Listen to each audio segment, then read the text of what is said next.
Ration কার্ডে mobile number link বন্ধ অনলাইনের মাধ্যমে। তো সমস্যার সমাধান এই ভিডিওতে দেখুন। এতদিন যাবৎ মোবাইল বা কম্পিউটারের মাধ্যমে রেশন কার্ডে মোবাইল নাম্বার লিঙ্ক খুব সহজে করা যেত, কিন্তু এখন থেকে সিস্টেম পরিবর্তন হয়েছে।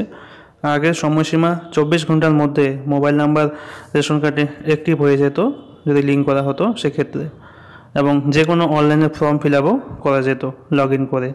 তো নতুন এই সিস্টেমে লিঙ্ক করার জন্য প্রথমে মোবাইলের গুগলে চলে আসবে, এসে প্রথমে লিখবে রেশন কার্ডে মোবাইল নাম্বার লিঙ্ক, লিখে সার্চ করলে প্রথম লিঙ্কের উপর ক্লিক করতে হবে।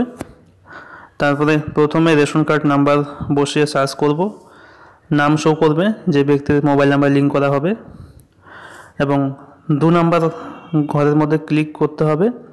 করার পরে নাম শো করবে যে সেখানে মোবাইল নাম্বার ঘরের ফাঁকা থাকবে। তো তারপরে 2 নম্বর বক্সে আবার ক্লিক করে অনলি মোবাইল নাম্বার লিঙ্ক এই ঘরটাতে ক্লিক করতে হবে। তারপর গেট ওটিপি দেওয়ার জন্য 2টি বক্স থাকবে। প্রথম থেকে যদি মোবাইল লিঙ্ক থাকে অলরেডি ফ্যামিলির মধ্যে, সেখানে ওটিপি সেন্ড করা যাবে, অথবা যদি কারোর লিঙ্ক না থাকে সেক্ষেত্রে আধার কার্ডে যে মোবাইল নাম্বার লিঙ্ক থাকবে সেখানে ওটিপি সেন্ড করতে হবে।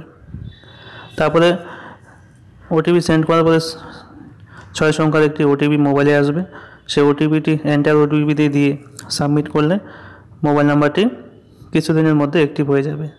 তো মোবাইল নাম্বার চেক করার জন্য গুগলে গিয়ে লিখবে রেশন কার্ড ডিটেলস চেক। তো প্রথম লিঙ্কে ক্লিক করবে, তারপর রেশন কার্ড নাম্বার বসাবে, নিচে ক্যাপচার কোড দিয়ে সার্চ করলে দেখা যাবে যে মোবাইল নাম্বারটি অ্যাক্টিভ হয়েছে কি না।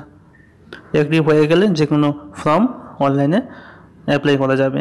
তো এই ছিল নতুন সিস্টেমে মোবাইল নাম্বার লিঙ্ক করার প্রসেস। ভিডিওটি ভালো লাগলে অবশ্যই একটি লাইক করে দেবে, চ্যানেলটি অবশ্যই সাবস্ক্রাইব করে রাখবে।